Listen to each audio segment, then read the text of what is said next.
Pagod na ako. I don't have any choice. Sa totoo lang, may nakakita. Huh? Oh shit! Oh no!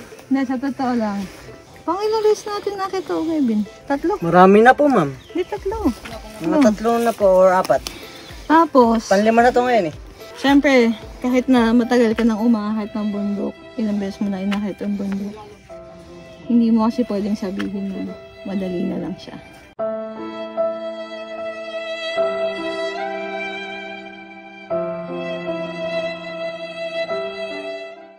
Kasi marami kang factors na i-consider. Yung age mo, yung weight mo, yung weather, tapos dami ng tao. Actually kasi mas nakakapagod pag mas maraming tao. Yes, ma'am. Yung nawawala ka sa momentum. Okay. Nadidiretso ka dapat, nadidiretso. Kasi mas okay sana hindi mo nararamdaman yung pagod mo. Pero pag marami kayo sa trail, tendency is, cycle parang gano'n, no? Konting lakad, kontakit nito kayo, tapos wala ka naman trail nito kayo. Ganyan. So, mga kabakla, stop over muna tayo kasi sila ate. Nakastop over. Mamaya pag sumunod tayo sumunod, kita natin sila. Oh no! Hintayin muna natin sila maka-fair. 2,000 years later. So, ayan na nga. Resume check na tayo mga Vax going to summit of Mount Pametinan. Nagsisimula na rin yung Rocky Trail. Yes! Along the way, maraming bamboo trees na spiky. Kaya, if you can see, naka-industrial gloves na tayo dito. Also, matatalim ang mga boulders dito mga Vax. Starting from here, you will need to use your hands kasi almost vertical na ang mga dadaanan natin. And medyo assault na tong part na to. As you can see sa earliest part ng video. Diyos ko po. Well, ganito talaga yung trail, karamihan ng bundok dito sa Montalban. Dami mo pa sinasabi. Una ka! Hindi ka na nagbago. Ilang taon na tayo nakakasama. Ganyan ka pa din guide ka. Hindi po kami nag-aaway ni Kevin dyan. Ganyan lang po talaga kami maglambingan, mga Vax. Pretty short leg. Basta make sure secure ang apakan. Secure ang hawakan. No. Regardless kung paano ka makakarating sa kabilang side. Kahit pretty short leg. Kung November lang makita. Di ba pa ko? Kulay na kapoy, uy! Huh? Kami mga Kapoy, uy! Push. Tuloy-tuloy sa pagbagta sa Rocky Trail na pwedeng magwasak ng beauty ng mukha mo pag nangudgod ka. Kaya, more careful lang dapat sa part na to mga Vax. Sobrang nagsa-challenge yung mga British short leg. How are you?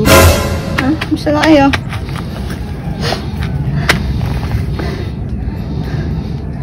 Yung papatibag kay Manny Villar, ha? Si Villar ay nangarap. Ito yung ginagawa natin sa mga buhay natin.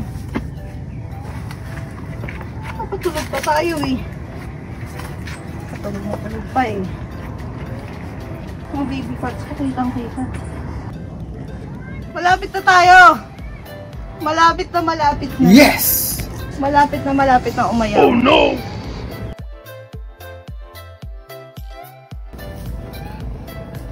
Ayan, count to 10. Summit na tayo. 10. Bilang kayo 10. May gusto na ako akyat. Dito. Ito pala. Ay, tek. Ano yun? Diyos ko, Lord. Kala ko mayroong ipis. Mayroong tumbang ni Bombay. Ang likot-likot. Okay. Almost there. Nakarating na tayo ng almost summit using our very trusty mammoth bag. Shoutout nga pala. Bombay. Louie Andrew. Patay.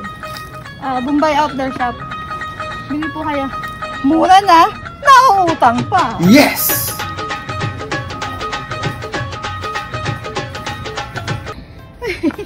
Summit na! Summit!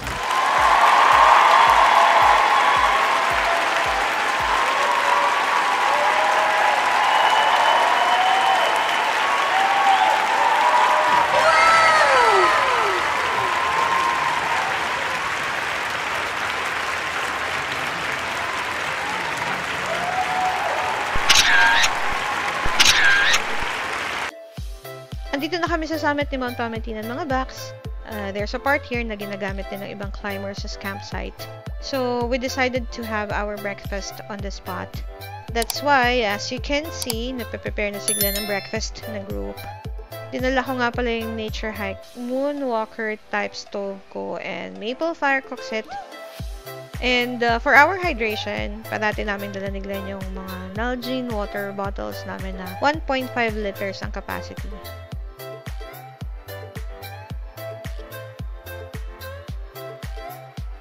Bago nga pala kami magluto ng breakfast, init muna ng water for coffee and cup noodles. And while waiting for the food, kumustahan portion, making sure everyone's still good.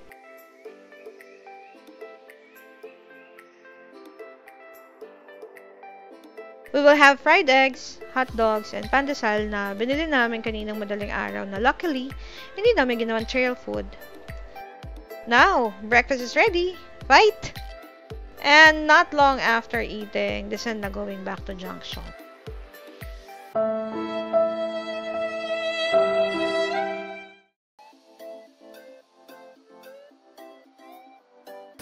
may kasunod na tayo agad.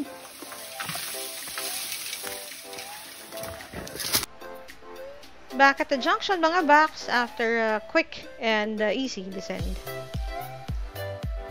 On their way to the summit of Mount Apunang Banay here, I decided not to join them since nakakit ko na to a couple of times and binantayan ko na lang yung mga bags ng buong group. As you can see, wala silang madalang gamit aside from water bottles, which made the climb a lot easier for the group. Almost 90 degrees ang boulder sa part na to, so dapat isa-isa lang ang akyat para walang damayan kung may mahulog man.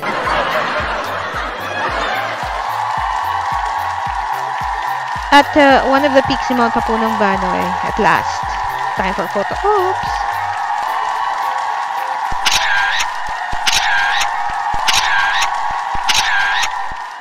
Hello po. Malapit na po kami sa baba. Hindi na po nakapag-video galing sa taas kasi natulog po ako. I'm kinda not in the mood to take videos. So, as you can see, ayan na po yung sapa. Karugtong ng Wawa Dam. Malapit na po kami. Meron na pong mga tricycle na naririnig kami, pero wala pa mga nare-video, okay? Kaya siguro mga konting malapit lang kami. Tara na, kabahan tayo kasi may pakabit sa baba. Madulas.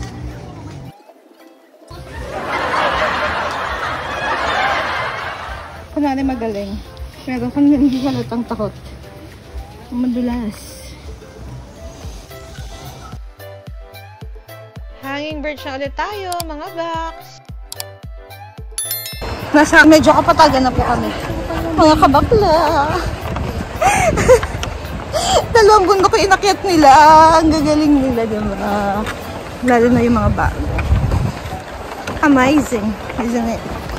So ako hindi ako sumama sa pangalawang bundok kasi nakit ko naman na yun. Tapos hindi ko na kaya. Natulog na lang ako.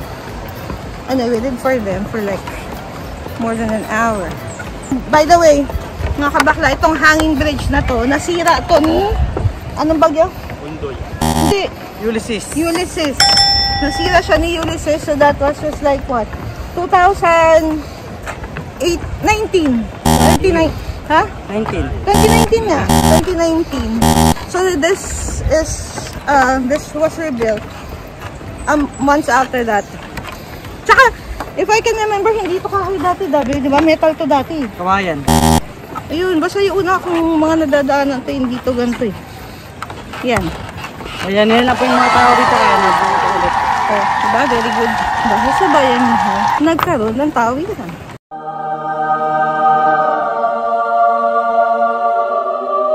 Yan. Malapit na tayo sa bahay ni Kumaring Rose. Doon na kami magla-lunch. Nagpaluto ako kay Maring Rose ng gulay at isda for our lunch. Tapos, baka after ng lunch, saka kami pupunta ng Wawa. Dam. See you there! Touchdown sa bahay ni Maring Rose. back at DNR office para mag-log out mga box. So yan, ganito kasi, may nangyari.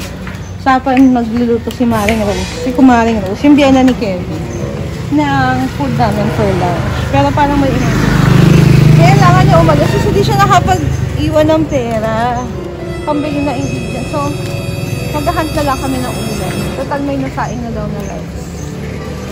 After logging out sa DNR office, hanap ng mabibilhan ng food.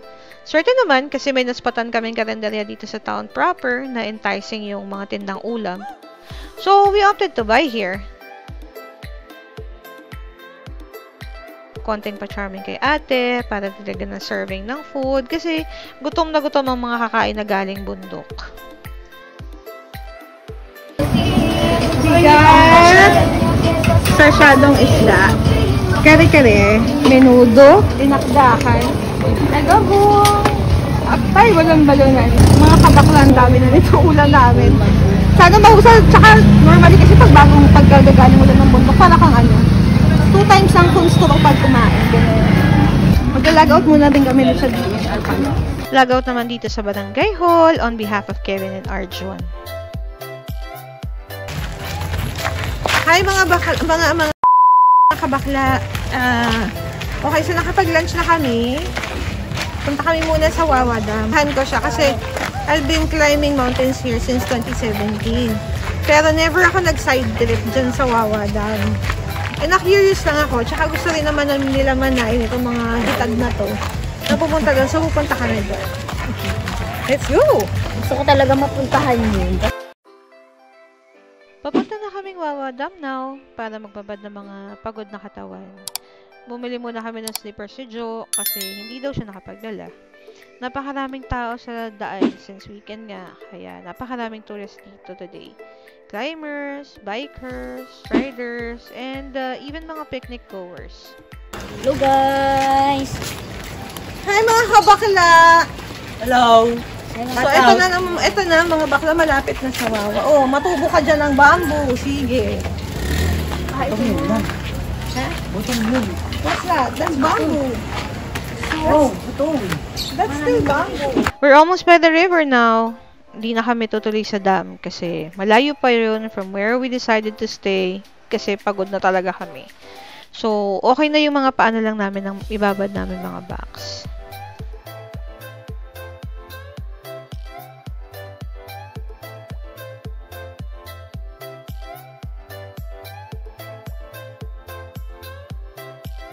So, ayan. Medyo nawala yung pagod ko mga bakla. Ang lamig ng tubig. Tapos medyo comfortable yung upuan. Dapat doon na lang dapat gusto pumunta doon. Pero malayo pa yon, mga 30 minutes from here pa. So, dahil pagod na, dito na lang daw. Babad-babad lang ng paa. Bago Mayo ka naman, hindi ko nga. Last picture taking for today mga box kasi sobrang nice ang view dito. Can you imagine mga box what this town went through during Typhoon Ulysses noong 2020? Houses and stores were destroyed. Even businesses shut down. Nasira talaga tong napakagandang lugar na to. Pero nakabangon na sila at mas gumanda na. So, mga box, if you want to spend time with Mother Nature, pero hindi mabubuta sa mga bulsa nyo, visit Barangay San Rafael at Rodriguez Rizal and you won't regret it. Lalo na't magsa-summer.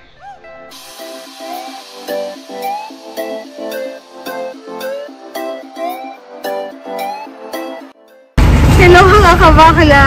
Ayan, sa wakas, natapos din ang aming climb. So, pauwi na kami. We're really glad that everyone is safe.